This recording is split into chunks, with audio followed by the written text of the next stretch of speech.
మనిషి మరణంతో ఇతర కుటుంబ సభ్యులపై మానసిక ప్రభావం పడుతోంది. డిప్రెషన్ను తట్టుకోలేక ఆత్మహత్య చేసుకుంటున్నారు. రీసెంట్గా అంబర్పేటలో ఇదే జరిగింది.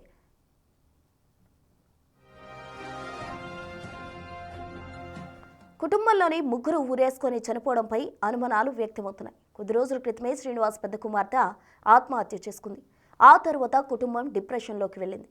కాలనీ వాసులకు దేవుడు మమ్మల్ని రమ్మంటున్నాడని తరచుగా శ్రీనివాస్ భార్య విజయలక్ష్మి కూతురు శ్రావ్య చెప్పినట్టు తెలుస్తోంది. కూతుర్ని కోల్పోయిన బాధలో అలా మాట్లాడుతున్నారని స్థానికులు అనుకున్నారు.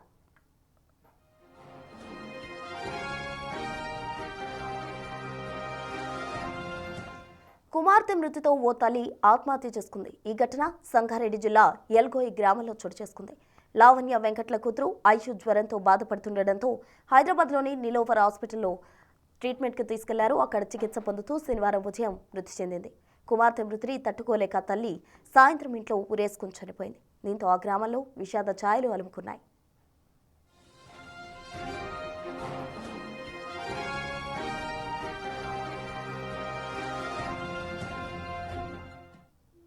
ఇటీవల కాలంలో కుటుంబ సభ్యులు మృతితోటి కుటుంబంలో సభ్యులు మానసిక ప్రభావంతో బాధపడుతూ ఉన్నారు. వారు కూడా సూసైడ్ అటెంప్ట్ చేస్తూ చాలామంది తమ ప్రాణాలు బలవన్మరణానికి వాళ్ళు పాల్పడుతూ ఉన్నారు. దీనికి సంబంధించి మనతో డిస్కస్ చేసేందుకు డాక్టర్ హరిణి సైకియాట్రిస్ట్ బిగ్ మాట్లాడేందుకు సిద్ధంగా ఉన్నారు. వారిని అడిగి ఈ సమస్యలకు సంబంధించి ఏ విధంగా బయటపడాలి అనే మార్గాలు తెలుసుకుందాం. నమస్తే అండి హరిణి గారు. నమస్తే అండి. ఎస్, చెప్పండి. ఇటీవల కాలంలో మనం వింటూనే ఉన్నాం, చాలామంది కూతురు చనిపోయిందని కుటుంబ సభ్యులు ముగ్గురు మరణించడం జరిగింది. అలాగే సూసైడ్ చేసుకున్నారు. ఇంకొక చోట వాళ్ళ పాప చనిపోయిందని ఇంకో తల్లి సూసైడ్ చేసుకుంది. ఇటీవల కాలంలో ఇంట్లో మనుషులు చనిపోయారని వాళ్ళే బలవన్మరణానికి పాల్పడుతున్నారు. అంటే కుటుంబంలో ఎవరైనా చనిపోయినప్పుడు ఇటువంటివి సహజం అంటారా? సో, అంటే ఇప్పుడు ఫస్ట్ కేస్ తీసుకుంటే వాళ్ళ అమ్మాయి చనిపోయింది. పెద్దమ్మాయి. దాంతోని వీళ్ళు డిప్రెషన్‌లోకి ఎళ్ళున్నారు అనేసి మనకు తెలుస్తూ ఉంది. సో, ఈ ఫ్యామిలీ మెంబర్స్ సివియర్ డిప్రెషన్ అంటామండి. అది ట్రీట్ చేయకుంటే దానికి అప్రోప్రియేట్ హెల్ప్ అనేది లేకుంటే ఇట్ గోస్ ఇంటూ అంటే వాళ్ళ థింకింగ్ ప్రాసెస్ కొంచెము డెల్యూషన్స్‌లోకి వెళ్ళిపోతాయి. అంటే ఫిక్స్డ్ హాలుసినేషన్స్ అంటే దేవుడు మాట్లాడుతున్నట్టు, పిలుస్తున్నట్లు ఇలాగ కూడా జరగొచ్చు. అండ్ ఇప్పుడు ఒక పర్సన్‌కే ఉన్నప్పుడు కొంచెం ఆ డెల్యూషన్స్ పక్కన ఫ్యామిలీ వాళ్ళు సపోర్ట్ చేసేకి ఉంటుంది. కానీ ఫ్యామిలీ మొత్తం కూడా దేవుడు పిలుస్తున్నాడు, మనం వెళ్ళిపోవాలి అని అనుకుంటున్నారు అనంటే ఇట్ బికమ్స్ స్ట్రాంగర్. సో, ఆ అర్జెస్, ఆ క్రేవింగ్స్, ఆ డెసిషన్ టు డై అనేది స్ట్రాంగ్ అయితూ పోతూ ఉందన్నమాట. సో, బేసిక్‌గా మనకి ఏదీ లేనప్పుడు దేవుడిని హోల్డ్ చేస్తాము. స్పిరిచువాలిటీని హోల్డ్ చేస్తాము. Which is all good. కానీ కొన్నిసార్లు మనము ఆ సైకలాజికల్ మోడ్‌లో ఉన్నప్పుడు మనము తప్పుగా అర్థం చేసుకుంటాం. అంటే దేవుడు పిలుస్తున్నాడు. దేవుని దగ్గరికి వెళ్ళాలంటే అది ఒక యోగం. పీస్‌ఫుల్ డెత్ అనేది ఒక వి హావ్ టు ఎర్న్. దానికోసం మనము చానా సంపాదించుకోవాలి. ఒక మంచి డెత్ కావాలి అనంటే. ఈ సూసైడ్స్‌తోని చనిపోయేది it's not a healthy death అండి. అది మన మానసిక స్థితి బాలేక మనకు జరుగుతున్న పరిస్థితులను మనము తప్పుగా అర్థం చేసుకొని దాన్ని దేవుడు అనే పేరుతోని మనం చెయ్యడము అనేది అది it's not healthy. It's not appropriate. Okay. అలాంటి వాళ్ళకి ట్రీట్మెంట్ అవసరము.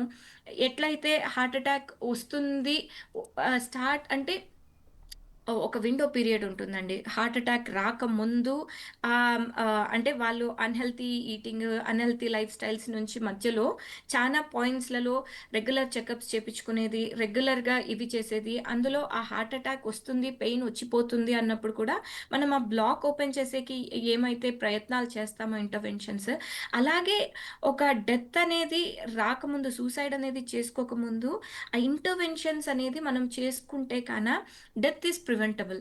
It's most now dreaded suicide అనేది పబ్లిక్ హెల్త్ ప్రాబ్లమ్ అయిపోతా ఉంది. మనకొకటే కాదు, అన్ని కంట్రీస్‌లో కూడా ఆ నిమిషము అలా ఎలా బ్రెయిన్ ఆలోచిస్తుందో ఇంకేమీ మార్గాలు ఓపెన్ లేదు అనేసి కన్విన్స్ అయిపోతుంది.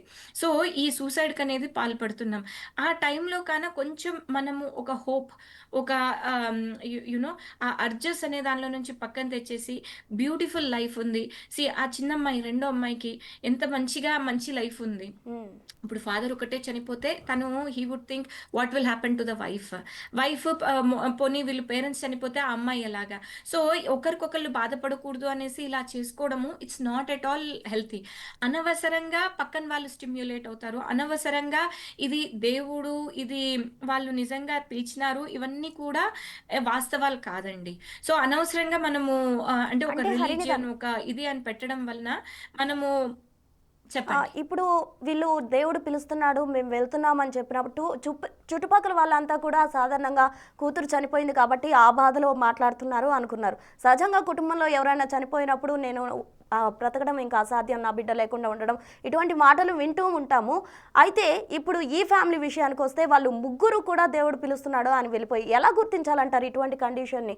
అంటే వాళ్ళు బాధలో ఉన్నారా? లేకపోతే సైకలాజికల్ డిసార్డర్‌లో ఉన్నారా అని?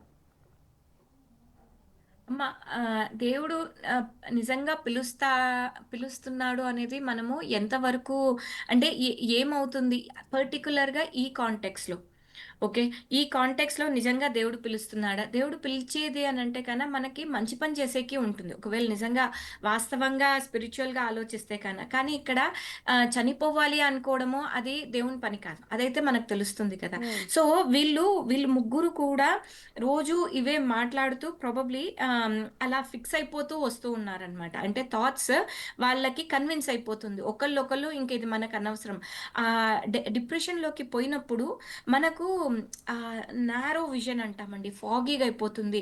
ఏం చూస్తున్నాము, ఏమి అనేది మనకు అర్థం కాని స్థితి అన్నమాట.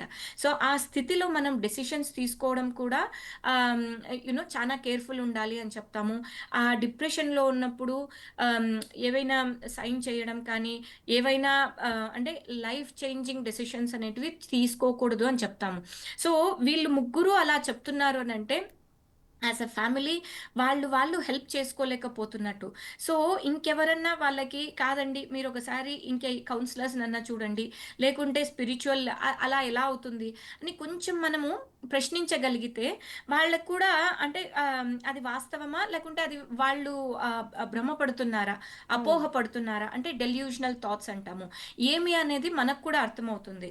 సో, ఆహ్, ఇట్స్ సీ ఐమ్ ఆ టైంలో మనం వాళ్ళకి కరెక్ట్‌గా గైడ్ చేసగలిగితే it would have been more helpful అండి. అంటే ఇప్పుడు ఇక్కడ ఒక మనిషి కాదు కదా! ఫుల్ ఫ్యామిలీ ఉన్నారు కదా! హరిణి గారు. ఇటువంటి సిట్యుయేషన్స్‌లో ఏవైనా థెరపీ కానీ, ఇటువంటి వాళ్ళకి ట్రీట్మెంట్ పరంగా ఏవైనా హెల్ప్ చేయగలుగుతారా?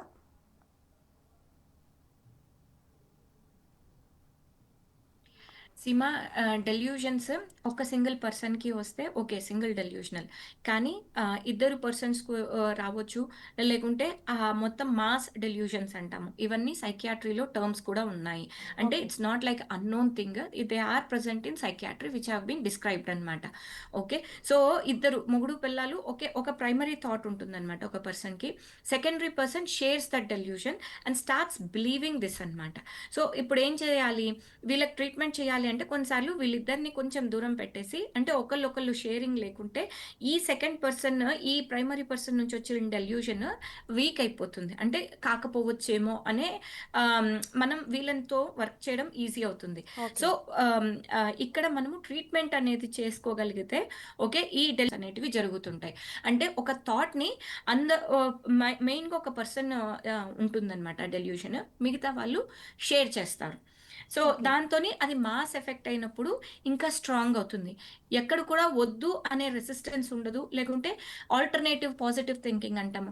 అలా చేసేకి కూడా స్కోప్ ఉండదనమాట. హుహు. ఇప్పుడు ఎవరైనా చనిపోయినప్పుడు ప్రొలాంగ్డ్ గ్రీఫ్ డిజార్డర్ అనేది సో, వస్తుందని విన్నాను హరిణి గారు. సో, అలాంటిది ఎక్కువగా సూసైడ్ రిస్క్‌ను కూడా పెంచుతుంది అంటున్నారు. మరి అవి ఎలా ఓవర్‌కమ్ చేయాలంటారు? Correct. So, first thing suicide ఒకసారి ఫ్యామిలీలో జరిగింది అనంటే, there is a risk of suicide in that family history అని చెప్తాము. ఓకే. అంటే ఒకళ్ళు చేసుకున్నారు అనంటే ఇంకా ఆ ఫ్యామిలీస్‌లో మళ్ళా చేసుకునే రిస్క్ అనేది ఎక్కువవుతుంది అని చెప్తామనమాట. ఓకే. అండ్ రీసెంట్‌గా ఇప్పుడు ఫస్ట్ డాటర్ ఎప్పుడు చనిపోయిందో తెలియదు. ఏ కారణాల వలన చనిపోయిందో తెలియదు. ఓకే. అంటే వాట్ ఐయామ్ టాకింగ్. అంటే వీళ్ళకి ఆ ఇన్‌కంప్లీషన్స్ ఉంటాయన్నమాట. అంటే యాస్ ఎ ఫ్యామిలీ వాళ్ళు వాళ్ళు బాధపడుతున్నది అంటే it's not just the loss of the child but the dignity of the family. Okay. ఆ అమ్మాయి ఎందుకు చనిపోయింది? వీళ్ళు ఎలా ఉండలేకపోతున్నారు? ఎలా ఉండాలనుకున్నారు? ఎప్పుడైనా హెల్త్ అనేది ఒక్కసారి you lose it, it is a loss. ఒక డిసెబిలిటీ అయితే మనకు కనిపిస్తుంది కానీ, ఈ hmm. Loss of the family మెంబర్‌తోని ఉన్నది మనకు కనిపించదనమాట. అది ఈచ్ పర్సన్స్ ఇంటర్ప్రిటేషన్స్ వేరే వేరేగా ఉండొచ్చనమాట. So, putting that to one side. ఇప్పుడు వాళ్ళు ఆ డిప్రెషన్ నుంచి అంటే ఆ ప్రాబ్లమ్ ఇంకా రిజాల్వ్ అయిందా లేదా తెలీదు.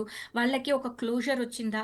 వాళ్ళు ఒక ఫ్యామిలీగా అంటే మనిషిగా డిగ్నిటీ అని అంటాం. ఓకే. ఒక సెల్ఫ్ రెస్పెక్ట్‌గా వాళ్ళు ఆహ్, ఉండగలుగుతున్నారా? లేకుంటే వాళ్ళు ఒక కోపము, రిసెంట్‌మెంట్ అంటే మాకు న్యాయం జరగలేదు.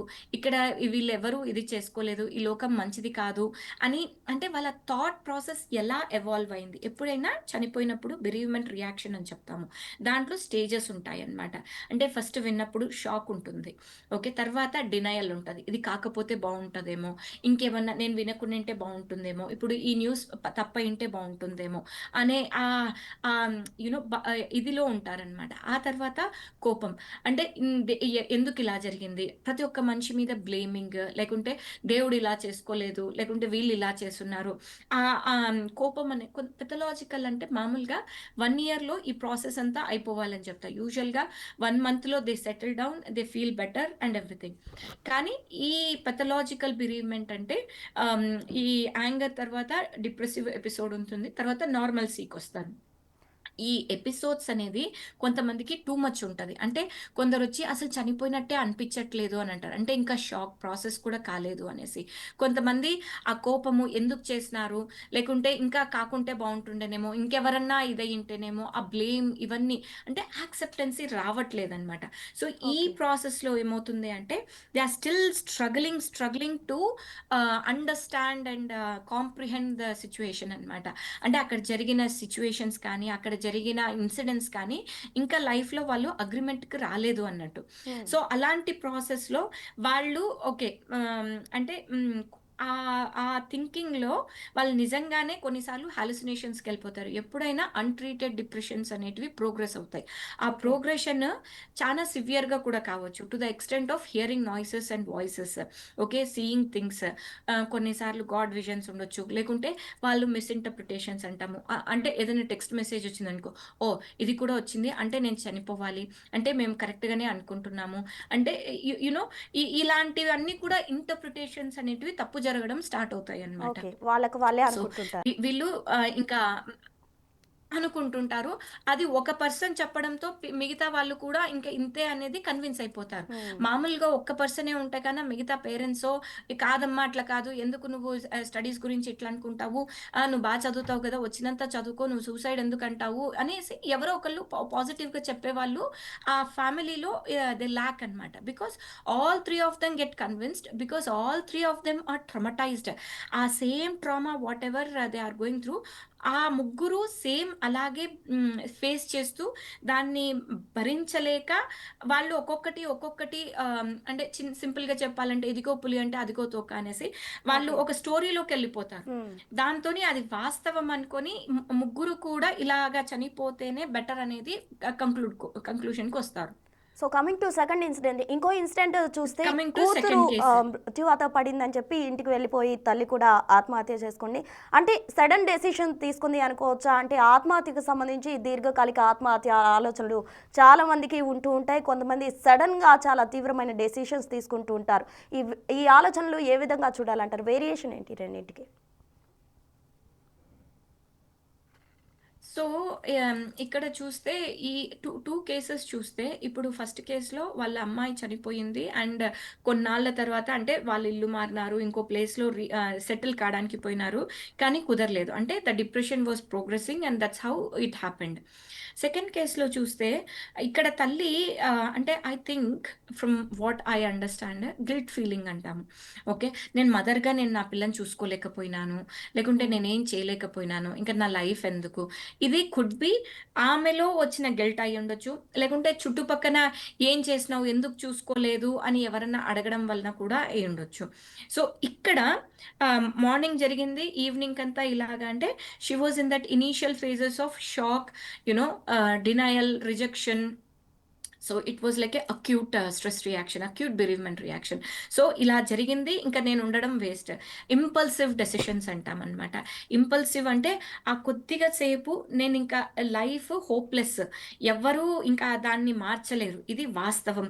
ఇంకా హెల్ప్లెస్, ఎవరు కూడా నాకు హెల్ప్ చేయడానికి రారు, అంటే ఆ కంప్లీట్ క్లోజ్ అయిపోయినాయి అనేది. ఆ పాయింట్కి వచ్చినప్పుడు ఇంక ఎవరూ మార్చలేరు. ఆమ్, ఆ, ఆ సిచ్యువేషన్స్‌కి వచ్చినప్పుడు వాళ్ళకు ఇంకా డెత్ అనేది ఒక్కటే ఒక ఎగ్జిట్ ఆప్షన్. ఎవ్రీవన్ ఆ పెయిన్ నుంచి బయటికి రావాలనుకుంటారు. ఆ సిట్యుయేషన్స్ నుంచి రిజాల్వ్ అవ్వాలనుకుంటారు. కానీ ఆ రిజల్యూషను, ఆ ఔట్‌కమింగ్ దాని నుంచి లేదు అన్నప్పుడు death is seen as a exit gate. Because అది వాళ్ళ కంట్రోల్‌లో ఉన్నట్టు. సో, ఆ ఎగ్జిట్ గేట్ నుంచి రావడం అనేది చాలా ఈజీ కనుక వాళ్ళు ఆలోచించరు. దీని నుంచి నెక్స్ట్ ఇంకొక చైల్డ్ ఉన్నారా? లేకుంటే వాళ్ళ ఫ్యామిలీ మెంబర్స్ ఏమి, వాళ్ళ పేరెంట్స్ ఏమి, ఎట్లా ఉంటారు? ఇవన్నీ ఆలోచించే ఇది ఉండదు. వాళ్ళు ఆ సిట్యుయేషన్‌లో ఎంత ఆ థాట్స్‌కెళ్ళిపోతారనంటే that becomes real and that's what they think it's appropriate to do. Justify చేస్తారు అన్నమాట. అంటే ఇది నేను చేసేది కరెక్ట్ అనేసి. సో, అలాంటి స్టేట్ ఆఫ్ మైండ్‌కెళ్ళిపోయినప్పుడు దే దే కమిట్ సూసైడ్. కొంచెము if you see people suicide అయిపోయిన తర్వాత హాస్పిటల్స్‌లో అడ్మిట్ అయినప్పుడు, "అరే! అసలు అట్లా ఎట్లా చేసినానో తెలియదు మేడం. ఎందుకు చేసినానో తెలీదు. ఆ నిమిషానికి అలాగనిపిచ్చింది."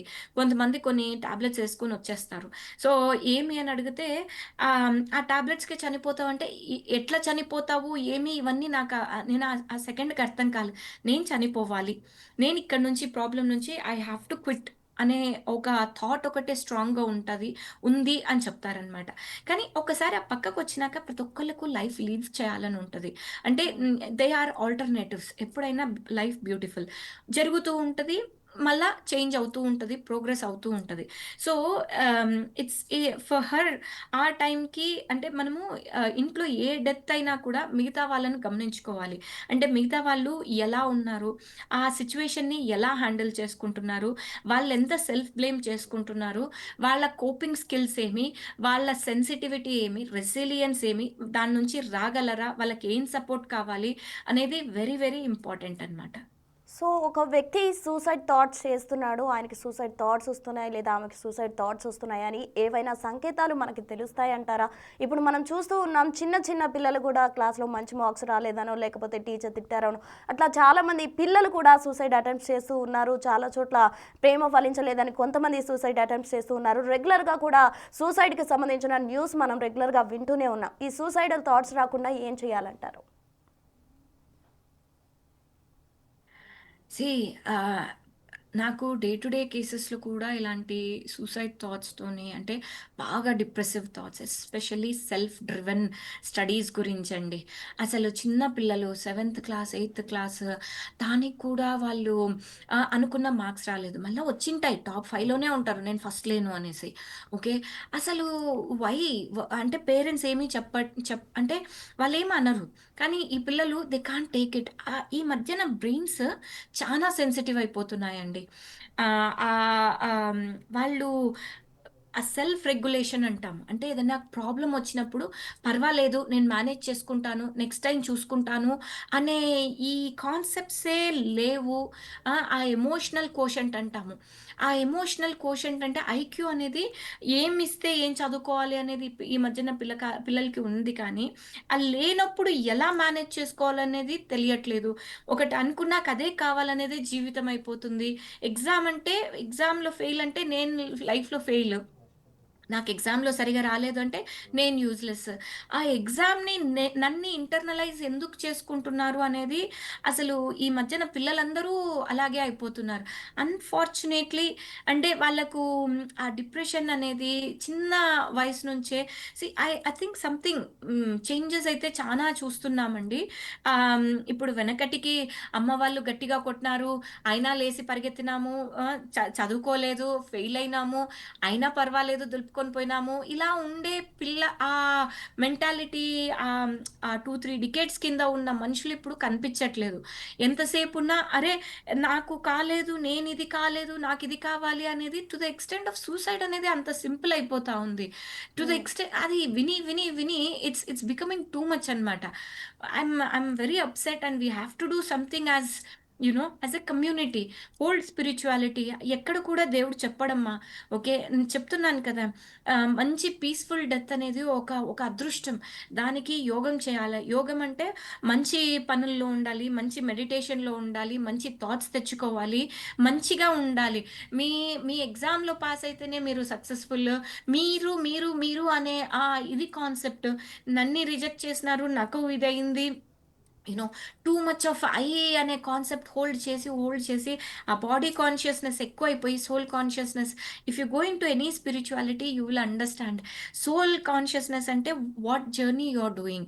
న ఏమి సంస్కారాలు నేర్చుకుంటున్నాము అనేది వెరీ, వెరీ ఇంపార్టెంట్. ఎంతసేపున్నా నాకిది కాలేదు, ఇది కాలేదు అనేదే problem. You know hearing too much of negativity around us. దీనికి మనం స్కూల్స్ నుంచి కూడా ఆ సైకలాజికల్ అవేర్‌నెస్ కొంచెము ఆ స్పిరిచువాలిటీ, ఆ గ్రాటిట్యూడ్ ఇవన్నీ కూడా ఇన్కార్పొరేట్ చేసుకునేది చెయ్యాలి. సో, యాస్ ఎ సైకాలజిస్ట్ ఓవరాల్‌గా మీరేం చెప్తారు హరిణి గారు? ఇటువంటి సూసైడ్ అటెంప్ట్స్ చేసే వాళ్ళకి కావచ్చు, లేకపోతే మెంటల్‌గా స్ట్రగుల్ అయ్యే వాళ్ళకి కావచ్చు, ఇవన్నీ ఓవర్‌కమ్ చేయడానికి మీరేం చెప్తారు?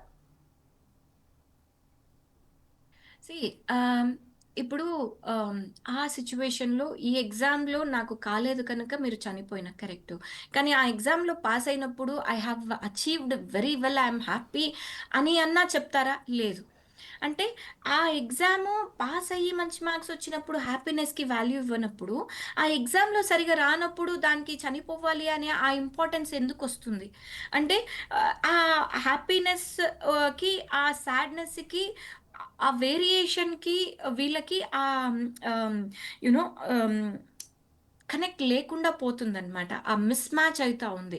So, what I say is see what you are not a person of your achievements. Okay, you are not the person of by materialistic kind of numbers toni కానీ your salaries తోని కానీ ఇది కాదు. By how peaceful you feel, what you achieve, how you help everyone, how you live a life, that's all important అన్నమాట. So the view of viewing the world should change. ఆ thoughts వచ్చినప్పుడు please talk to someone. ఒకవేళ చుట్టూ వాళ్ళు sensitive ఉన్నారు వాళ్ళతో కాదు అంటే కౌన్సిలర్స్. కౌన్సిలర్స్‌ని చూడడంలో it's not weakness. It's not like ఏదో ఇంటి పరువు పోతుంది అవన్నీ కాదు. అదొక జబ్బు. ఓకే. హరిణి డిప్రెషన్ గారు, ఒక జబ్బు. జబ్బుని ట్రీట్ చేయాలి. ఏ చెప్పండి. పర్టిక్యులర్ టైంలో కౌన్సిలర్స్ దగ్గరికి తీసుకెళ్ళొచ్చంటారు? అంటే ఇటువంటివి గుర్తించినప్పుడు ఏ స్టేజ్‌లో తీసుకెళ్లాల్సుంటుంది? మా స్టేజ్ అనేది మైల్డ్, మోడరేట్, సివియర్ కరెక్టే. కానీ పర్సన్ టు పర్సన్ వేరీ అవుతుందమ్మా. ఇప్పుడు వాళ్ళు ఒక మనిషి నేను ఆహ్, నాకుండాలని లేదు, పోతే బావుంటదని ఒక 70 ఇయర్స్ ఓల్డ్ మనిషి చెప్తున్నారనుకోండి. జీవితం ఇంత చూసిన తర్వాత ఆ మాట అనడం చాలా ఇది అనమాట. ఆ మనిషి ఒక్కసారి ఆ మాట అనిండొచ్చు. కానీ దానికి చానా వాల్యూ ఉంది. సో, ఎన్ని నంబర్ ఆఫ్ టైమ్స్ అంటారు అనే దాన్ని బట్టి మనము వేరియేషన్స్ చెయ్యకూడదు. అలా కాదు. కొంతమంది ఇంట్లో ఆడవాళ్ళు రోజు అంటనే ఉంటారు. చస్తే బావుంటది. నాకు ఇదంతా ఉండదు అనేసి. ఆ వేరియేషన్స్ అనేది అర్థం చేసుకోవడం అనేది పర్సెప్షన్. ఈచ్ ఇండివిడ్యువల్ పర్సెప్షన్ అనేది వేరీ కావచ్చు. సో, దాని నుంచి మనము క్వాంటిఫై చేయాలి అనంటే అందరూ సైకియాట్రిస్ట్‌లు కావాలి, సైకాలజిస్ట్‌లు కావాలి. ఓకే. సో, అది కాదు. ఎప్పుడైతే మీరు ఆ పర్సన్‌లో బిహేవియర్స్ చేంజెస్ చూస్తారో అంటే వాళ్ళు విత్‌డ్రాన్ అయిపోతుంటారు. అంటే ఎవరితో మాట్లాడాలనిపించదు.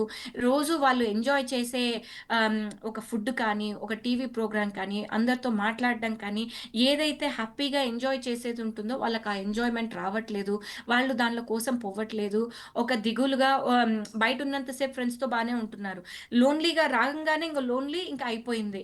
ఇంకా ఉండకుంటే బావుంటది అనేసి. సో, ఆ వేరియేషన్స్ అనేది మనము చూడడం అనేది చాలా ఇంపార్టెంట్ అనమాట. ఎక్కడ డౌటొచ్చినా కొంచెము థెరపీస్ ఎక్కువ చేయడంలో నష్టం లేదు. ఓకే. ఓకే. మీకు ఎక్కడన్నా డౌటొస్తే అది అది please don't take it as anything negative. Okay. నేను పేరెంట్స్‌కి ఎవరికైనా కౌన్సెలింగ్‌కి తీసుకువెళ్ళండి మీ పిల్లల్ని అనంటే, ఎలా ఫీల్ అయిపోతారంటే, నా చైల్డ్‌కి నేను కౌన్సెలింగ్ చేసుకుంటా అంట. మీ చైల్డ్‌కి మీరు చేసే కౌన్సెలింగ్ అది భాషందేనా అంటారు పిల్లలొచ్చి. వాళ్ళకి వినాలని అనిపించదు. ఓకే. కొన్ని సార్లు కొందరు కొన్ని రకంగా ఓకే. చేస్తేనే బావుంటది. డ్రైవింగ్ ఇప్పుడు ఇన్‌స్ట్రక్టర్ దగ్గర నేర్చుకుంటేనే నేర్చుకున్నట్టు. ఓకే. మా హస్బెండ్‌తో నేర్చుకుంటే అవి ఇద్దరికీ మధ్యన గొడవలైనట్టు. సో, కొన్ని పనులు కొన్ని చేస్తేనే బావుంటది. మీకు చదువొచ్చని మీ పిల్లల్ని స్కూల్‌కి పంపించకుండా స్కూల్‌లు నేర్పించలేరు. ఎవరు చేసేవి అలా చేస్తేనే బెటర్. ఓకే. సీ సో ఆ సిట్యుయేషన్స్‌లో let them handle, take them and you know so yeah! ఓవరాల్‌గా చెప్పండి. ఇటువంటి బిహేవియర్స్ గుర్తించినప్పుడు ఒక సైకాలజిస్ట్ కన్సల్ట్ అవ్వడమే కరెక్ట్ అంటారు. Thank you Harini garu. So మొత్తంగా హరిణి గారు చెప్పిన ప్రకారం అయితే ఇటీవల కాలంలో కుటుంబ సభ్యులకు సంబంధించి కూడా డిప్రెషన్‌లోకి వెళ్ళిపోతున్నారు ఆత్మహత్యలకు సంబంధించి. అటువంటి వాటికి లోనవ్వకుండా బిహేవియరల్ చేంజెస్ వచ్చినప్పుడు ఖచ్చితంగా కూడా ఒక కౌన్సిలర్‌ని కానీ, సైకియాట్రిస్ట్‌ని కానీ కన్సల్ట్ అవ్వడం మంచిదని చెప్పారు.